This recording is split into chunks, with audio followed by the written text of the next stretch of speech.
নমস্কার। বৃডি কৃষ্ণকথায় সকল ভক্ত এবং ভক্তমণ্ডলীকে জানাই আন্তরিক অভিনন্দন ও শুভেচ্ছা। ভগবান শ্রীকৃষ্ণ গীতার 10ম অধ্যায়ে যে কথাগুলি অর্জুনকে বলেছিলেন সেই কথাগুলি আজকে আমরা আলোচনা করব। একটু মন দিয়ে কথাগুলি শুনুন। আমরা অনেক এন্টারটেনমেন্ট ভিডিও দেখে সময় নষ্ট করি। সনাতন ধর্মকে রক্ষা এবং জানার জন্য ভিডিওটি অবশ্যই দেখুন। ভগবান শ্রীকৃষ্ণ বলছেন, আমি আবার তোমাকে বলছি, হে অর্জুন, তুমি মনোযোগ দিয়ে শোনো, এতে তোমার কল্যাণ। দেবতা ও মহর্ষিরাও আমার উৎপত্তি জানেন না, কারণ আমি তাদের উৎস। যে আমাকে জন্মহীন সর্বলোকের ঈশ্বর বলে জানে, সেই সত্য জ্ঞানী ও পাপ মুক্ত। বুদ্ধি, জ্ঞান, অমোহ, ক্ষমা, সত্য সবই আমার থেকেই উদ্ভূত। শান্তি, তপস্যা, দান, যশ, অযশ সব অবস্থায় আমার ইচ্ছায় হয়। প্রাচীন 7 ঋষি ও 4 মনু আমার মানসপুত্র। যে আমার এই মহিমা জানে তার ভক্তি অটুট হয়। আমি সব কিছুর উৎস।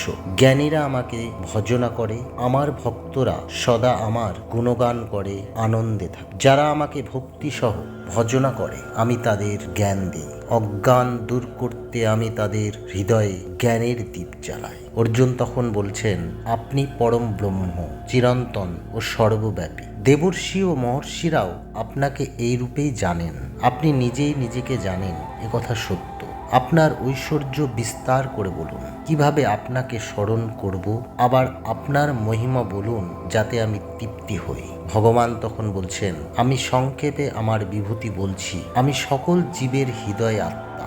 আদিত্যের মধ্যে বিষ্ণু, আলোর মধ্যে সূর্য, বেদের মধ্যে সামবেদ, দেবতাদের মধ্যে ইন্দ্র, রুদ্রদের মধ্যে শিব, যক্ষদের মধ্যে কুবের, পুরোহিতদের মধ্যে বৃহস্পতি, মহর্ষিদের মধ্যে ভৃগু, বৃক্ষের মধ্যে অশ্বত্থ, অশ্বদের মধ্যে উচ্চশ্রবা, অস্ত্রধারীদের মধ্যে রাম, নদীর মধ্যে গঙ্গা, ঋতুর মধ্যে বসন্ত, অক্ষরের মধ্যে অ, সৃষ্টির মধ্যে আদ্য, মধ্য ও অন্ত, নারীদের মধ্যে কীর্তি, বুদ্ধি ও ক্ষমা, ভাগ্যের মধ্যে বিজয়, বাণীর মধ্যে সত্য, প্রতারণার মধ্যেও আমি নীতি, বৃষিদের মধ্যে কৃষ, দণ্ডের মধ্যে শাস্তি, গোপনের মধ্যে নীরবতা। সকল সৃষ্টির বীজ আমি। আমার ঐশ্বর্যের কোনো শেষ নেই। আমার এক অল্প অংশেই এই সমগ্র জগৎ স্থিত। অর্থাৎ ভগবান 10ম অধ্যায়ে মেন যে বিষয়টি বোঝানোর চেষ্টা করেছেন বা আমাদের শিক্ষণীয় যে বিষয়টি, সেটি হলো এই জগতের যে কোনো মহিমা, শক্তি বা সৌন্দর্য সবই ভগবানের বিভূতির প্রকাশ। তাই সকলেই আমরা নাম জপ করি, ভজন করি, এতেই আমাদের কল্যাণ। হরে কৃষ্ণ, জয় রাধে।